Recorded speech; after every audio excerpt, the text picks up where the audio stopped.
Let's now turn to the advisory. And while the federal budget had introduced targeted measures for small businesses and Australian producers, William Buck has expressed disappointment that the budget failed to address the critical need for comprehensive tax reform. Raffi Tenenbaum joining us now from tax partner William Buck. Raffi, welcome. Thanks for joining us here at AusBiz. Thank you, Andrew. Good to be with you. Should we be surprised?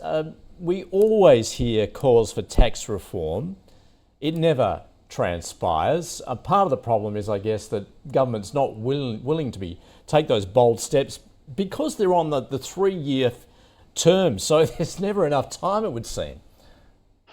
No, that's right, Andrew. And look, we were not surprised that this budget didn't really have significant tax reform proposals in it because it was almost the budget we were not meant to have. But as you correctly said, this has been the case for a good 15 to 20 years.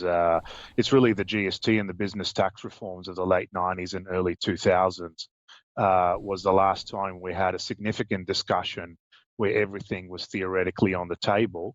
And since that time, no government, no state government, no federal government has been extremely keen on looking at the whole system, top to bottom, federal and state. All right. So ideally, what would you want to see in terms of reform and perhaps simplifying the tax system?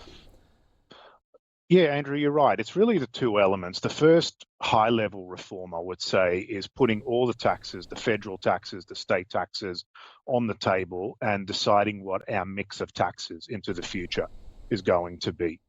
It is pretty obvious from the budget that we are about to enter 10 years, even more, of deficits. So our current tax mix is evidently not paying for the expenditure that this country is about to face in the next decade. So there needs to be a big review of the whole mix. Is it right? Where should it go? What should be abolished? What should be introduced? And what should be reformed?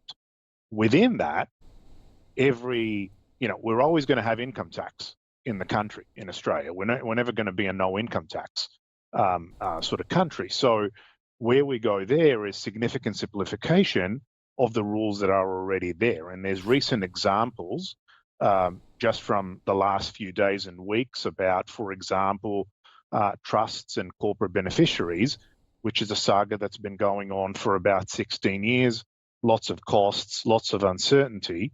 So once we decide what the mix should be, there then needs to be another lengthy project of simplifying the actual regimes themselves, be it income tax, be it GST, because the cost of compliance at the moment and the uncertainty is not in the national interest. Now, Raffi, of course, the one significant surprise coming out of the budget were those income tax cuts.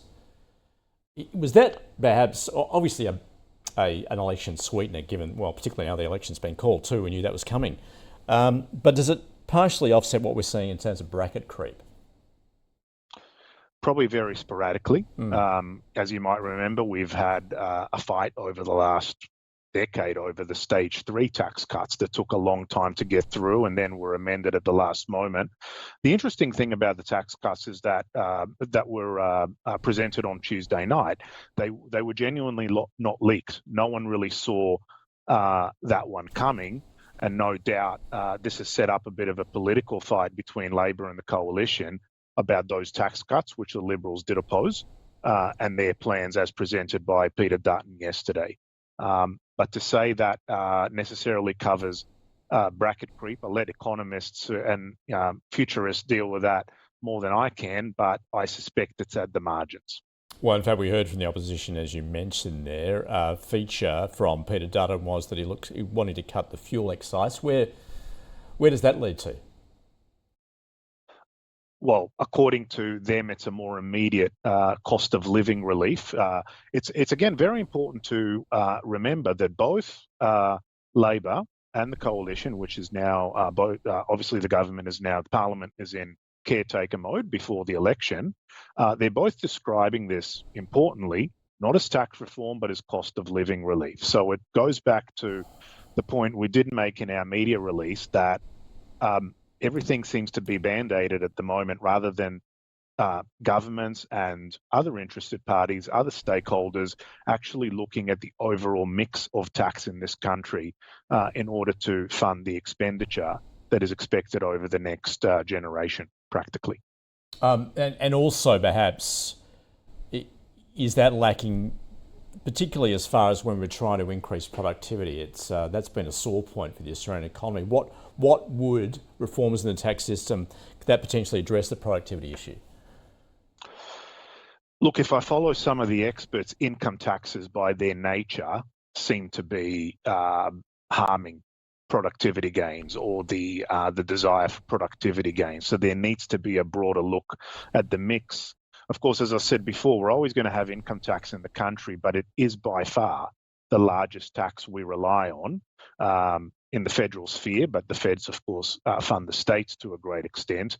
And it is perceived to be a largely inefficient tax when it comes to the productivity future and productivity gains. And that's where it needs to be looked at about whether other taxes that may not be as inefficient, given the pressures on the Australian workforce, whether they need to essentially account for a larger percentage of the overall mix. Raffi, did you see anything in the budget there for particularly SMEs? Some disappointment perhaps that didn't see an extension of the instant asset write-off. Yeah, there was no extension to that, whether Labor present a policy during the election on it as opposed to the budget. That's yet to be seen. Peter Dutton did suggest that under a coalition government it would be permanently, I believe, increased to $30,000. But other than that, all we saw in the budget on Tuesday is the extension of the energy bill rebate to small businesses, and effectively what is an extension of a program from a couple of years ago, 25K grants to upgrade energy inefficient aspects. So that was a program that was fully subscribed a couple of years ago, and that's been extended at a cost of $50 million. Other than that, all we also saw was some wine equalisation tax and excise concessions for wine producers and distillers. So very much on the edge. None of these things, other than the energy bill relief that applies to a wide segment of the SME middle market in Australia. With how much of a surprise was it to you, the hit they've taken in regards to tobacco tax, given obviously it's promoted the black market? It's an interesting one, and one that I suppose they rely on the price inelasticity of tobacco, that they always believe that it will the tax will remain or go up regardless, and it appears that that's not what has happened this time. Yeah. So it did come as a bit of a surprise. Now, Raffi, of course, all this, the budget, the election coming in the background of what we're seeing more globally, particularly with Trump's tariffs, there has been some speculation that, well, obviously he's looking to tax any tax on US exports. Speculation perhaps that Australia's GST could be in the firing line as a result. Do you think that's likely or not?